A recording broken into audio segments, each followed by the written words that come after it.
दुनिया का सबसे खतरनाक और ताकतवर राजा, जिसने अपनी जिंदगी में वो हर एक चीज हासिल की जो उसने चाही, पर उसकी जिंदगी में उसने कभी दो पल सुकून के नहीं देखे। इसीलिए ईश्वर ने उसे एक और मौका दिया और दूसरी दुनिया में रीइंकार्नेट किया, जहाँ मैजिक भी एग्जिस्ट करता है। तो क्या दुनिया का सबसे खतरनाक राजा अपनी नई जिंदगी में सुकून के दो पल हासिल कर पाएगा?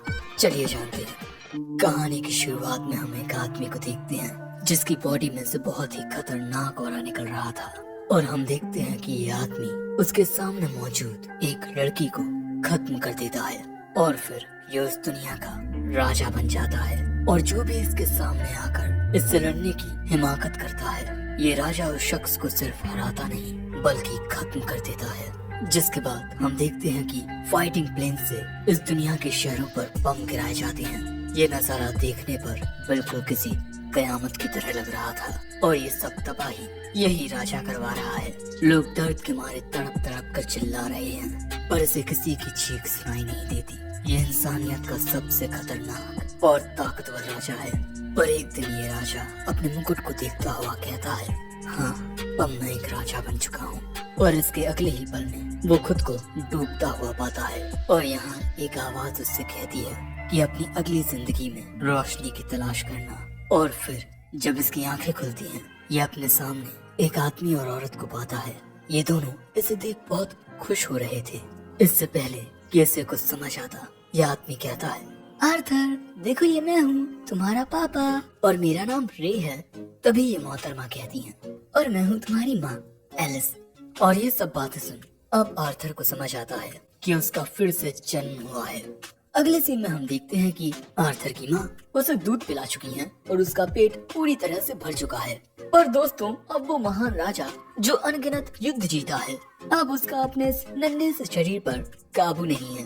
पोटी करने के बाद उसकी माँ ही उसे साफ करती है, और इसीलिए आर्थर को यहाँ खुद पर बहुत शर्म आती है।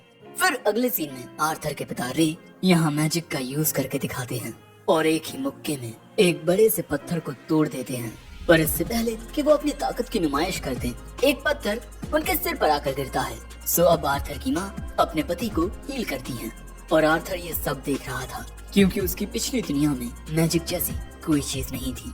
फिर इसके बाद आर्थर के पिता एक बड़े से बीस्ट को एक ही मुक्के में हरा देते हैं। शायद वो अपने बाकी के दोस्तों के साथ किसी मिशन पर आए थे। दूसरी ओर घर पर आर्थर की माँ अपने पति के आने का इंतजार कर रही थी, और थोड़ी ही देर में वो घर आ जाते हैं। पर आर्थर यहाँ देखता है कि उसके पिता अपने हाथ में वेपन टाइप ग्लव्स पहने हुए हैं जो काफी नुकीले थे। इसीलिए आर्थर फैसला करता है कि वो भी जल्द से जल्द अपने लिए ताकत पाएगा। पर तभी उसकी माँ कहती है, चलो तुम पापा से मिल लिए, अब सोने का वक्त है। आर्थर यहाँ अपने माँ बाप को देख सोचता है, मैं इतना छोटा हूँ कि कुछ नहीं कर सकता, पर यह जिंदगी इतनी बुरी भी नहीं है। जिसके बाद वो सो जाता है, क्योंकि अपनी पिछली जिंदगी में जब भी वो सोने की कोशिश करता, कोई ना कोई उसे मारने के लिए आता। आर्थर हर बार अपने दुश्मनों को खत्म कर देता, पर वो कभी चैन की नींद नहीं सो पाया। अब ऐसे ही कई दिन गुजरते हैं। आर्थर के माता पिता आर्थर को रेंगते हुए देख रहे थे, और अब पहली बार आर्थर अपना चेहरा शीशे में देखता है। फिर इसके बाद आर्थर की माँ उसे प्यार से किस करके सुला देती हैं। पर अपनी माँ के जाते ही आर्थर आंखें खोल लेता है, और अपने झूले से नीचे उतर अपनी माँ से छुपता हुआ दरवाजे की ओर जाने लगता है। दोस्तों, इस कमरे में थी बहुत सारी किताबें, जिसके बाद आर्थर एक किताब उठाकर पढ़ने लगता है, क्योंकि वो ये बात जानता है कि नॉलेज ही सबसे बड़ा हथियार है। और किताब पढ़ के आर्थर को पता चलता है कि वो डाइकाथेन नाम के कॉन्टिनेंट में पैदा हुआ है, जहाँ 3 किंगडम है। पहला है डार्क किंगडम, और इस राज्य में ड्वार्फ्स रहते हैं। दूसरा है एलेनोयर किंगडम, जहाँ घने जंगलों में एल्फ्स रहते हैं। और आखिरी है द साफिन किंगडम, जहाँ आर्थर रहता है, और यही इंसान रहते हैं। और यहाँ का भी एक राजा है। आर्थर को जानने को मिलता है कि इस दुनिया में राजगद्दी को इनहेरिट किया जाता है, ना कि उस पर कब्जा किया जाता है, जैसा उसने अपनी पिछली जिंदगी में किया था। जिसके बाद आर्थर एक और किताब निकालता है, और उसे पता चलता है कि उसकी दुनिया की तरह ये दुनिया ज्यादा डेवलप नहीं है, पर इस दुनिया में मैजिक है। इस दुनिया में एक पावर का सोर्स एग्जिस्ट करता है जिसे माना कहते हैं, लेकिन मैजिक का इस्तेमाल सिर्फ 100 लोगों में से एक शख्स ही कर पाता है। और इस दुनिया में माना 2 प्रकार से यूज होता है, ऑगमेंटिंग एंड कंज्यूरिंग। ऑगमेंटिंग का यूज करने वाले अपनी बॉडी को माना से इनहेंस कर लेते हैं, जिससे उनकी फिजिकल पावर्स बहुत ही ज्यादा बढ़ जाती हैं। और जो कंज्यूरर्स होते हैं वो अपने माना का इस्तेमाल मैजिक अटैक्स करने में करते हैं, जैसा कि एलिस की माँ ने किया था। अब माना को कंट्रोल सिर्फ माना कोर की मदद से ही किया जा सकता है। माना कोर में स्पेल कास्टर अपने माना को एक जगह पर फोकस करता है और उसमें माहिरता हासिल करने के बाद ही वो एक मेज बनता है। आर्थर सोचता है कि क्या उसके पास भी कोई ऐसी ताकत होगी। अपनी पिछली जिंदगी में वो की का यूज करता था, ये एक इंटरनल पावर होती है। आर्थर सोचता है कि क्या उसकी पिछली जिंदगी की नॉलेज उसकी इस जिंदगी में कुछ काम आएगी। जिसके बाद हम देखते हैं कि आर्थर प्रैक्टिस करने लगता है, पर इससे पहले कि वो अपनी ताकत के बारे में कुछ समझ पाता, उसकी माँ उसे उठाकर कहती है, तुम यहाँ क्या कर रहे हो आर्थर? क्या तुमने पॉटी कर ली है? आर्थर मन में कहता है, सॉरी टू से, बट मैंने ऐसा कुछ नहीं किया। पर दोस्तों असल में आर्थर पॉटी कर चुका था और उसे ये बात पता भी नहीं चली। जिसके बाद उसकी माँ उसे इस लाइब्रेरी में से ले जाती है और ऐसे ही 2 साल गुजर जाते हैं। आर्थर की माँ आर्थर के बारे में ही लिख रही थी कि आर्थर बहुत ज्यादा प्यारा है और उसे नई चीजें सीखना बहुत ज्यादा पसंद है, पर आज तक हमने उसे मुस्कुराते हुए नहीं देखा। जिसके बाद हम आर्थर को उसके पिता के साथ देखते हैं। आर्थर तलवारबाजी की प्रैक्टिस कर रहा था, पर तभी एलिस आकर रे को गुस्से में घूरने लगती है। तुम मेरे प्यारे आर्थर को ये क्या सिखा रहे हो? हाँ, उसे अभी ढंग से चलना तक नहीं आता। और अपनी 2 साल की जिंदगी में आर्थर एक बात समझ चुका है कि इस दुनिया में औरतों की चलती है, क्योंकि उसकी माँ के आगे उसके पिता की जरा भी नहीं चलती। जिसके बाद आर्थर की माँ उसे लेकर टाउन में आती है। आर्थर आसपास की चीजों को देख इस दुनिया के बारे में और भी समझ रहा था। इस दुनिया में ऐसे कई सारे जादुई पत्थर होते हैं जो उसकी दुनिया में नहीं पाए जाते थे। साथ ही वो यहाँ पहली बार किसी शख्स को जादू करते हुए देखता है और फिर ऐसे ही शाम हो जाती है और हम देखते हैं कि आर्थर सो चुका है। जिसके बाद आर्थर हमें बताता है कि उसके माता पिता उसका बहुत ही ज्यादा ख्याल रखते हैं और उससे बहुत ज्यादा प्यार भी करते हैं। पर दोस्तों पिछली जिंदगी में आर्थर एक अनाथ था और इस दुनिया में उसे माता पिता का जो प्यार मिल रहा है वो आर्थर के लिए बहुत सुकूनदायक है। जिसके बाद आर्थर की माँ हमें बताती है कि जब आर्थर चुपके से लाइब्रेरी में गया था बुक पढ़ने के लिए, तब ये देख उन्हें बहुत खुशी हुई थी। साथ ही जिस तरह वो बाजार में हर एक चीज को देख रहा था वो भी बहुत प्यारा था और शायद उसमें ये सारी चीजें उसके पिता से आई हैं और एक दिन शायद वो अपने पिता की तरह ही इस दुनिया के एक सफर पर निकल पड़ेगा। और उसकी माँ चाहती है कि आर्थर एक सुकून भरी जिंदगी जिए। अगले सीन में आर्थर अपने पिता को मैजिक का यूज करते हुए देखता है और वो खुद को बहुत ही ज्यादा खुशकिस्मत समझता है, क्योंकि उसे इस दुनिया के बारे में इतना कुछ सीखने को मिल रहा है। दोस्तों यहाँ आर्थर के पिता अपने मैजिक का यूज करके जमीन पर पड़े हुए पत्थरों को हवा में उड़ा देते हैं, लेकिन ये बहुत ही कम पत्थर थे। जिसके बाद वो आर्थर से कहते हैं, तुम्हारे पिता बहुत औसम है ना? पर आर्थर मन में कहता है, इतने से पत्थरों को तो हम हाथ से ही उठा लेते। पर तभी उसकी माँ आकर कहती है, अभी तुमने अपने पिता का जलवा देखा ही कहाँ है, देखो जरा। जिसके बाद हम देखते हैं कि रे अपने माना को रिलीज करते हुए जमीन पर लात मारते हैं, जिससे जमीन हिल जाती है और ये देख आर्थर इम्प्रेस हो जाता है। और अब आर्थर भी कुछ ट्राई करना चाहता था, पर उसकी माँ कहती है कि चलो अब तुम्हारे सोने का वक्त हो गया है।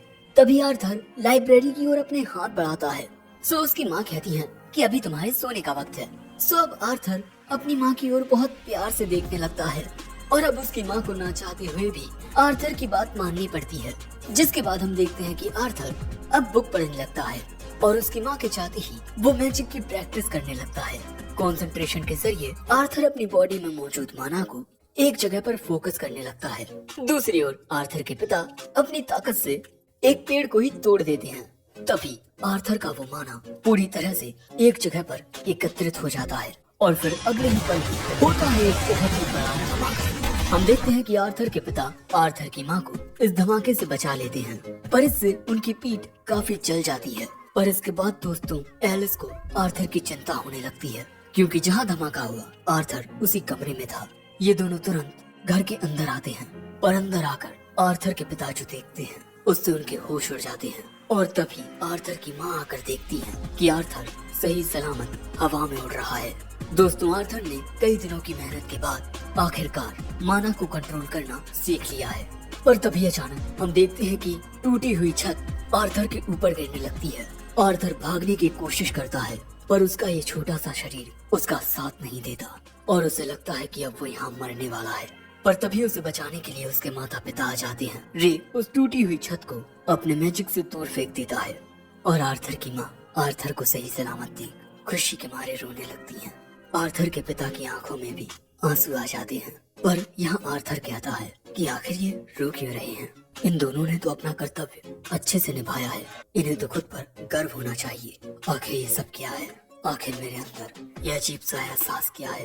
अपनी पिछली जिंदगी में कभी भी मैंने ऐसा कुछ महसूस नहीं किया। और इसके बाद आर्थर भी रोने लगता है इस सवाल के साथ, कोई तो मुझे बताओ कि ये अजीब सा एहसास क्या है। और फिर आखिर में हमें एक बहुत ही खतरनाक मॉन्स्टर दिखाया जाता है। एपिसोड 2 की शुरुआत में हमें आर्थर के पास्ट का एक सीन दिखाया जाता है जहां एक आदमी ने उसे नुकसान पहुंचाने की कोशिश की, इसीलिए लॉ के अनुसार उसे मौत की सजा मिलेगी। पर काउंसिल के लोग उस पर दया दिखाते हुए उसे उसके राज्य में भेजने का फैसला करते हैं। उसके राज्य के लोग ही उसका फैसला करेंगे। पर तभी वो आदमी यहाँ अपने बीवी बच्चे को देखता है और इसीलिए वो महाराज से कहता है, गुनाह मैंने किया है, इसलिए प्लीज आप मेरे परिवार को छोड़ दीजिए और मैं कोई भी सजा भुगतने के लिए तैयार हूँ। जो सुन काउंसिल के लोग कहते हैं, तुमने महाराज के सामने बोलने की हिमाकत कैसे की? पर अगले ही पल में हम देखते हैं कि किंग ग्रे ने इस आदमी की बीवी और छोटे से बच्चे को मार दिया। जो देख काउंसिल के लोग कहते हैं, महाराज ने इन्हें खुद अपने हाथों से मारा है, यानी कि उन्होंने खुद इन्हें मुक्ति दी है। वो हर एक प्रकार के दुख दर्द से आजाद हो चुके हैं। और ये देख वो आदमी रोते हुए कहता है, ऐसा करने के लिए शुक्रिया महाराज। पर ग्रे यहाँ कुछ नहीं कहता। और अब सीन प्रेजेंट का आता है जहाँ रे आर्थर को ट्रेनिंग करने के लिए ग्लव्स देता है, पर आर्थर बताता है कि उसे तलवार से ही प्रैक्टिस करनी है, क्योंकि दोस्तों आर्थर ये ग्लव्स पहनकर सिर्फ क्लोज रेंज अटैक ही कर पाएगा और इतना छोटा सा शरीर होने की वजह से वो आसानी से मारा जाएगा। इसीलिए आर्थर ने तलवार को चुना। जिसके बाद आर्थर अपने पिता के साथ प्रैक्टिस करने लगता है, पर तभी वो देखता है कि उसके पिता ने तलवार को माना के साथ इन्फ्यूज कर लिया है। जो देख आर्थर भी बिल्कुल ऐसा ही करता है और अपने पिता की ओर जाकर उनके वेपन को काट देता है। पर आर्थर की काबिलियत देख रे बहुत हैरान हो चुका था। अगले सीन में हम देखते हैं कि आर्थर के माता पिता के बीच बहस हो रही है, क्योंकि आर्थर के पिता का कहना है कि आर्थर की ट्रेनिंग कोई टीचर ही करा सकता है, क्योंकि वो बहुत ज्यादा टैलेंटेड है। आर्थर ने अपनी तलवार को माना के साथ इन्फ्यूज करके इस लकड़ी को आसानी से काट दिया, जबकि आर्थर बस 4 साल का है। पर आर्थर की माँ ये नहीं चाहती, क्योंकि आर्थर को कोई टीचर तभी मिलेगा जब आर्थर किसी टाउन में जाकर पढ़ाई करेगा। ग्रे कहता है, पर तुम्हें उसके भविष्य के बारे में सोचना चाहिए। एलिस कहती है, मैं आर्थर के बिना नहीं रहना चाहती। और इसी वजह से इन दोनों के बीच बहस हो रही थी। सो यहाँ आर्थर सजेस्ट करता है कि इन सभी को टाउन में चले जाना चाहिए। जो सुन ये दोनों हैरान होकर कहते हैं कि अरे आर्थर ने तो बिल्कुल सही कहा। और अब आर्थर ये देख खुश होता है कि उसके माता पिता अब फिर से प्यार से बातें कर रहे हैं। अब इसके बाद हम देखते हैं कि आर्थर का परिवार यहाँ से जाने के लिए तैयार है और यहाँ पर आर्थर अपना इंट्रोडक्शन अपने पिता के कुछ साथियों को देता है जो उनके साथ हंटिंग करते हैं। इसके अलावा भी ये लोग एक साथ काफी वक्त गुजारते हैं और साथ ही ये वो पार्टी है जिसमें आर्थर के माता पिता पहले काम कर चुके हैं, ट्विन हॉर्न्स। और इस पार्टी के लीडर का नाम है एडम क्रैश। तभी एंजेला रोज नाम की एक लड़की आर्थर को सीने से लगा लेती है और इन महाशय का नाम है डर्डन वॉकर और ये मोहतरमा है जैस्मीन फ्लेम्सवर्थ और ये है हेलन शार्ड। जिसके बाद ये सभी अपने नए सफर पर निकल पड़ते हैं और इनका ये सफर थोड़ा लंबा होने वाला है। पर दोस्तों आर्थर की पिछली दुनिया बहुत ज्यादा एडवांस थी। घोड़ा गाड़ी से जिस सफर में कई दिन लग जाते हैं, एडवांस मशीनों से वो सफर बस कुछ घंटों में हो जाता। जिसके बाद ये सभी आराम करने के लिए एक जगह पर रुकते हैं और हमें पता चलता है कि ये लोग जायरस नाम के शहर की ओर जा रहे हैं और हर एक चीज सही से हो रही है सिवाय एक के। इनका सामना यहाँ होता है कुछ मॉन्स्टर्स से। यहाँ कुछ भेड़िए आकर इनके ऊपर हमला कर देते हैं, पर जैस्मीन एक ही हमले से उन सबको जख्मी कर देती है। जिसके बाद बाकी सब अपने अपने हमलों से उन भेड़ियों को खत्म कर देते हैं और हमें जानने को मिलता है कि एडम, हेलन और जैस्मीन ऑगमेंटर्स हैं, वहीं एंजेला और डर्डन कंज्यूरर्स हैं। इन सबको लड़ता हुआ देख आर्थर फैसला करता है कि वो भी जल्द से जल्द बिल्कुल इन्हीं के जैसा बनेगा। फिर रात के वक्त ये लोग यहीं रुकते हैं और इस वक्त ये लोग एक सफर पर हैं। इन्हें खाने के लिए ज्यादा तो नहीं मिलता, पर आर्थर सोचता है कि कम से कम ये ताज़ा है। आर्थर की माँ बस थोड़ा सा खाना खाकर कहती है कि उनका पेट भर चुका है। तभी ग्रे नोटिस करता है कि वो थोड़ा सा इंजर्ड हो गया है। सो दोस्तों, एलिस के रे को हील करने से पहले हम देखते हैं कि बाकी सब चारों ओर ये देखने लगते हैं कि कोई यहाँ पर इन्हें देख तो नहीं रहा, क्योंकि एलिस एक स्पेशल टाइप मेज है विथ हीलिंग पावर्स, जिसे एमेटर कहा जाता है। और अगर किसी को एलिस की काबिलियत के बारे में पता चल गया तब वो खतरे में आ सकती है। एलिस और रे के गांव में रहने की एक वजह तो यही थी कि वहाँ उन पर कोई ज्यादा ध्यान नहीं देता। अब रे के हील होने के बाद एडम कहता है कि रे, क्या मैं आर्थर के साथ थोड़ी एक्सरसाइज कर सकता हूँ? जिसके बाद हम देखते हैं कि इन दोनों के बीच मुकाबला होने वाला है और सभी लोग ये देखने के लिए बहुत ज्यादा एक्साइटेड थे। जो देख आर्थर सोचता है कि इन सबको याद तो है ना कि मैं बस 4 साल का हूँ। पर तभी एडम अपने भाले को माना के साथ रीइंफोर्स कर लेता है। जो देख आर्थर समझ जाता है कि इनकी लड़ाई मजाक नहीं होने वाली, इसीलिए वो भी अपनी तलवार को और साथ ही अपने पैरों को भी माना के साथ रीइंफोर्स कर लेता है और फिर तेजी से एडम की ओर बढ़कर अचानक ही उसके सामने से गायब होकर उसके पीछे आ जाता है। लेकिन उसका जरा सा पैर फिसल जाता है, इसीलिए वो सही मौके पर अपना हमला नहीं कर पाता। फिर ये दोनों एक दूसरे पर हमले करते हैं, पर एक दूसरे की ताकत से दोनों ही दूर फेंक जाते हैं। पर भैया आर्थर तो गिरने वाला था, सो एंजेला उसे अपने मैजिक से गिरने से रोक लेती है। जिसके बाद बाकी सब एडम पर गुस्सा करने लगते हैं कि वो एक बच्चे के खिलाफ इतनी ताकत यूज कैसे कर सकता है। सो एडम कहता है कि आर्थर किसी छोटे मॉन्स्टर से कम नहीं है। और तभी अचानक आर्थर देखता है कि जैस्मीन उसे ही घूरे जा रही है। आर्थर देखकर ही समझ जाता है कि इस तरह से कोई आपको तभी घूरता है जब वो आपसे कुछ जानना चाहता हो। पर इसके बाद इनका ये सफर ऐसे ही जारी रहता है। एडम आर्थर को कुछ टेक्निक्स बताता है और हेलन उसे धनुष चलाना सिखाती है। आर्थर अपने पिता के साथ एक्सरसाइज भी करता है, जिसके बाद वो जैस्मीन को अपनी तेज रफ्तार भी दिखाता है। और जब वो रात में बुक रीडिंग करता है तब भी जैस्मीन उसे ही देखे जा रही थी और साथ ही जैस्मीन आर्थर को अपने हिस्से का खाना भी देती है। फिर अगले दिन जैस्मीन आर्थर को एक तोहफा देती है क्योंकि आज उसका बर्थडे है। ये तोहफा एक खंजर था। फिर जैस्मीन उसे बताने लगती है कि इसका इस्तेमाल अच्छे से कैसे करते हैं। ये तीनों देखती हैं कि जैस्मीन पहली बार किसी को कुछ सिखा रही है। जिसके बाद वक्त आता है इनके आगे बढ़ने का। पर तभी आर्थर देखता है कि उसकी माँ शायद से थोड़ा अजीब महसूस कर रही है, पर इस बारे में वो किसी से कुछ नहीं कहती। जिसके बाद ये सभी एक पहाड़ी रास्ते से आगे बढ़ रहे होते हैं, पर अचानक ही बैंडिट्स इन पर हमला कर देते हैं, इसीलिए इन्हें रुकना पड़ता है। और दोस्तों, यहाँ पर बहुत सारे बैंडिट्स थे। इन सबको चारों ओर से घेर लिया गया है। तभी बैंडिट्स का लीडर आदेश देता है कि औरतों और बच्चों को मत मारना, इन्हें हम अच्छे दाम पर बेच देंगे। जिसके बाद सभी बैंडिट्स एक साथ इनके ऊपर हमला करने के लिए टूट पड़ते हैं। ये सब भी बैंडिट्स से लड़ना शुरू कर देते हैं। एडम और जैस्मीन तेजी से इन बैंडिट्स को खत्म कर रहे थे। बाकी सब भी एक दूसरे का अच्छे से साथ दे रहे थे। पर यहाँ पर बहुत सारे बैंडिट्स थे और ये लोग इनसे लड़ते हुए अब थकने लगे हैं। आर्थर के पिता भी बहुत ज्यादा जख्मी हो चुके हैं, इसीलिए आर्थर की माँ अपने पति को हील करने के लिए बाहर निकल आती है। पर रे कहता है ऐसा मत करना, अगर उन्हें तुम्हारी ताकत का पता चल गया तब दिक्कत और भी ज्यादा बढ़ जाएगी। आर्थर, अपनी माँ को लेकर यहाँ से भागो।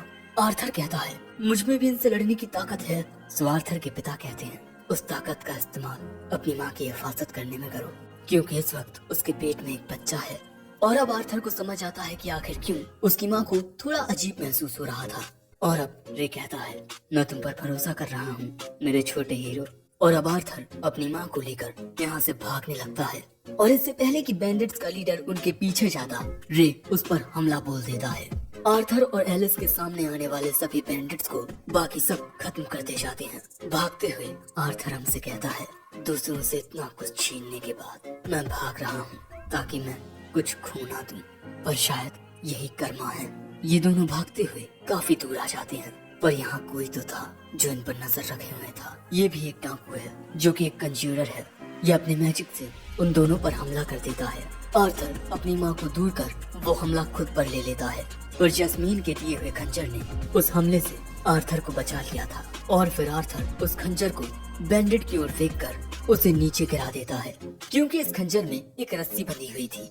पर दोस्तों, अब आर्थर पहाड़ी से नीचे गिर रहा था। डर्टन और एंजेला अपने मैजिक से उसे पकड़ने की कोशिश करते हैं और उनका मैजिक उस तक नहीं पहुंचता। गिरते वक्त आर्थर के जहन में एक ख्याल आता है, कितना अजीब है कि अभी जो मैंने किया उससे मुझे कुछ हासिल नहीं हुआ, पर फिर भी मेरे दिल को सुकून पहुंचा है। और शायद अब मैं समझा कि वो आदमी मुझसे क्या मांग रहा था और क्यों पहले एपिसोड के आखिर में मेरे माता पिता रोए, क्योंकि हम अपने परिवार को बचाने के लिए अपना बलिदान देने में जरा भी नहीं हिचकिचाते। और जो आंसू हमारी आंखों से गिरते हैं वो इस दुख में गिरते हैं कि हम अपने दिल के करीबी लोगों को फिर कभी देख नहीं पाएंगे। ये सब जानते हुए आर्थर गिरता है और उसकी आंखों से आंसू भी गिरते हैं। वो कहता है, कितना अच्छा होता अगर मैं एक बड़ा भाई बन पाता। और यही सोचते हुए वो पहाड़ी से नीचे गिर जाता है और इसके बाद जब उसकी आंख खुलती है वो खुद को एक अजीब सी गुफा में पाता है और अगले ही पल में उसके सामने एक भयानक मॉन्स्टर आता है और यही ये एपिसोड एंड होता है। तो कमेंट में जरूर बताना कि तुम्हें ये पार्ट 1 कैसा लगा और पार्ट 2 देखने के लिए तुम कितने ज्यादा एक्साइटेड हो। वीडियो पसंद आया हो तो लाइक करना और कमेंट बॉक्स में एक लिंक है जिस तो आज गुरु के कहने पर अपने राज बनाते हैं और बच्चा करने के लिए शहर तजरीबा के लिए चलते और कैसे जा रहे हैं, कैसे जा रहे हैं जीवन क्या हो हवाई बना होती किसी की हेलो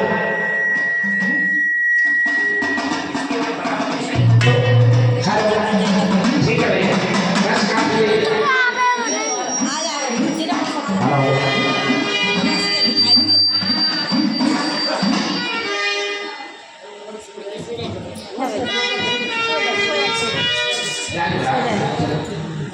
जीना को ले ले पहले मम्मी दिखा दी पहले आओ इधर बुआ को ले ले तो बुआ को ले ले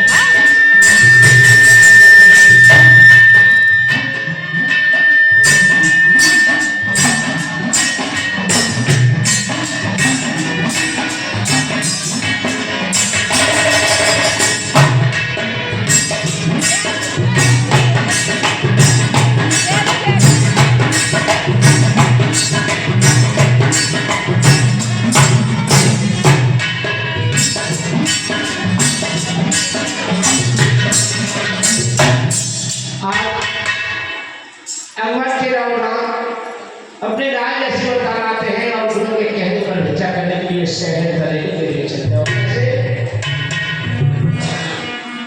अपने राज ऐसे बताते हैं कैसे चलते हैं।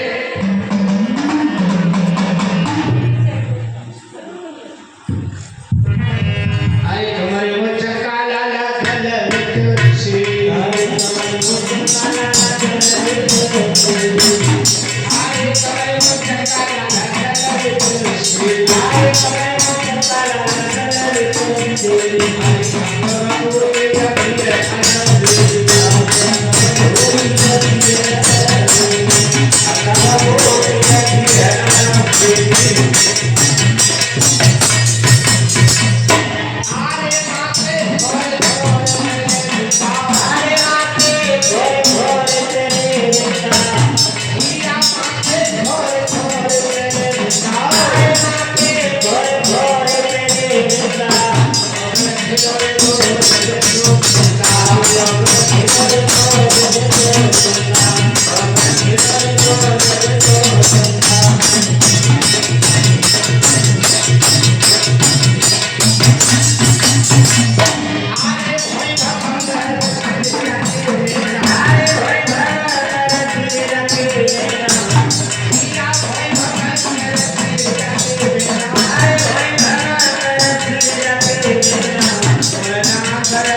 कि कमर में चक्का गले चसे और अंग बहुत जबकि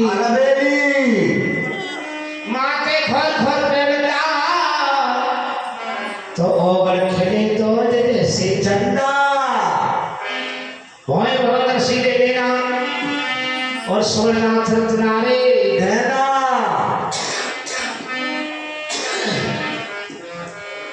सारी बस्ती को रात में आए लेकिन और रात के लिए किसी भाई ने बच्चा नहीं डाली और रात सोचा है हमारे गुरु ने कहा बेटा इस कौवा को भर दिया यहाँ पर तो कोई भैया एक दाना तक नहीं डाल सकती अरे नमाज क्या करेगा कंगाल है भैया सकाई हुई गुरु जी मैं तुम्हें ऐसे नगर भेजा कंगाल में अरे इस नगर की वजह से दूसरे नगर भेजे थे तो तुम्हारा तो ना भर के लागू क्या भर ओ बड़ ओ जाने भजन बाबा गोरखनाथ यो गुरु गोरखनाथ जो भजन करने के गुरु जी तुम्हारी माया नहीं है सही बाबा गुरु राज हुई कि मेरा चेला जो मैंने बच्चा के लिए भेजा है उसके लिए कोई भी बच्चा नहीं डाले गुरु गोरख अपनी माया फैलाई और घोर वीर ले भुलवाई भैया गुरु मेरे को दे बनाई और जहां और नाथ रो रहे उसी जगह मैया दीदी पहुंचा अपनी कला से पीर बुला करके मैया को भेज दिया गजा मेरा चेला जो सहज नहीं रो रहा है उसके लिए जाकर समझा तो जा करके मैया सेज बतलाई मैया मुड़ी कहने लगे बाबा ओ बाबा तुम काय गुरु और काय गुरु के बाबा तने मेरा मैया कहने लगे बाबा क्यों रो रहे ऐसे आंसू और रात कहने लगे मैया हम रो का रहे बहुत परेशान क्यों परेशान बाबा पूछे नहीं बाबा गोरखड़ी मैया में जो पठाओ और बच्चा को दान मैया रहकर में कर ले इस समय बच्चा मांगने में लेकिन सारी बस्ती में मैया फिर आओ पर अन्न को दान मुझे कनाई आयो न मालूम मैया क्या कर रहे हैं कंगाल है मैया कह रहे ठीक है बाबा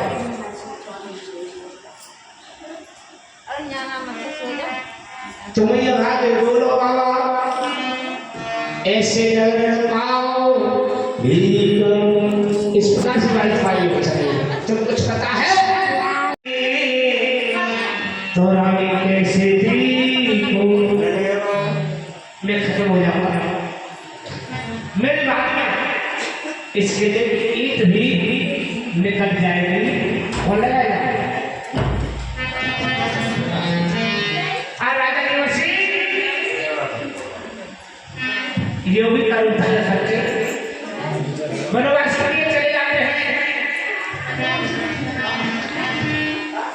इधर सुना हुआ राजा की वसी नहीं से तो आज माता से रानी हो और कैसे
Hare